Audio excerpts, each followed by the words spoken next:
माननीय स्पीकर साहब, सबसे पहले तो आपको बहुत बहुत बधाई। ये राजस्थान विधानसभा की गौरवशाली परंपरा का निर्वहन हो रहा है कि हम सब ने मिलकर के हमेशा की भांति सबकी सहमति से यूनानिमसली आपको स्पीकर चुना है।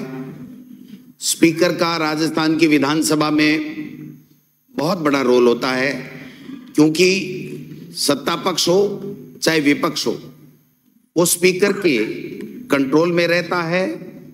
स्पीकर जो नियम प्रक्रिया, जो परंपरा जो चली आ रही हैं, उनका निर्वहन करवाता है।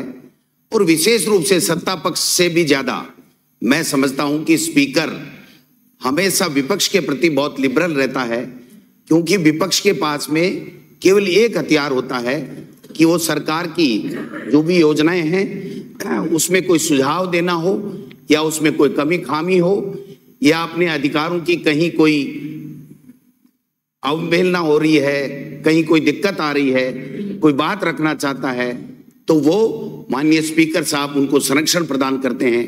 मैं उम्मीद करता हूं कि आप वैसे भी सबको साथ लेकर के चलने वाला आपका स्वभाव रहा है।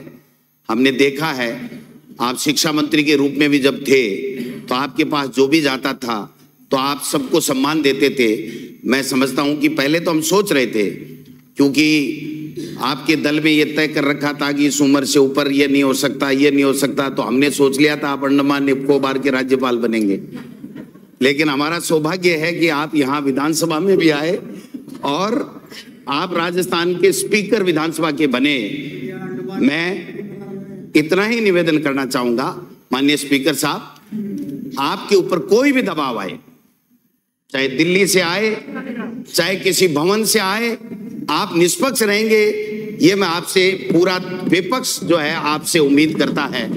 और आप, क्योंकि अब तो उस संन्यास आश्रम की तरफ आप बढ़ रहे हैं, तो मैं समझता हूं कि जब संन्यास आश्रम की तरफ व्यक्ति बढ़ता है तो न तेरा न मेरा, सबको, पूरे जगत को, पूरे पक्ष और विपक्ष को मान करके आप जो है वो इसकी और ज्यादा गौरवान्वित इस राजस्थान की विधानसभा की नियम और प्रक्रिया और परंपराओं को करेंगे।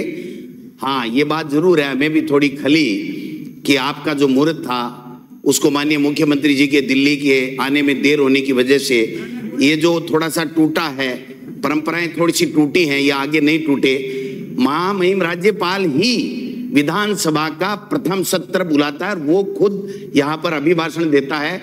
इस परंपरा को भी इसकी बार तोड़ा गया है, हमें ऐतराज है, लेकिन मैं समझता हूं कि आगे से कम ये जो परंपराएं आज या कल जितने भी टूटी हैं ये नहीं टूटे, और ये सदन सार्थक चर्चा के साथ में राजस्थान की जनता के मुद्दों पे चर्चा हो, और जो मंथन हो उसमें से अमृत निकले, और राजस्थान की जनता की हम किस प्रकार से सेवा कर सके, पक्ष और विपक्ष मिल करके, ये हम लोग भी प्रयास करेंगे। हम भी संकल्प लेते हैं कि हम आपको ज्यादा परेशान नहीं करेंगे, लेकिन पहले जैसे थोड़ा हुआ था पिछले टर्म में, उसमें मेरा और तेरा वहां से होने लग गया था, वो नहीं होना चाहिए। फिर मैं आपको विश्वास दिलाता हूं कि हम सब मिलकर के आप एक सम्मान दृष्टि से देखेंगे तो सत्ता पक्ष को भी हम सहयोग देंगे, क्योंकि जो सरकार बन गई वो 5 साल के लिए राजस्थान की जनता ने चुनी है। वो जो अच्छा काम करेगी उसको मेज थपथपा के स्वागत करेंगे। अगर कोई कमी खामी हमें लगेगी तो हम आपके माध्यम से सरकार तक, मंत्री और मुख्यमंत्रियों तक हम बताने का चेष्टा करेंगे।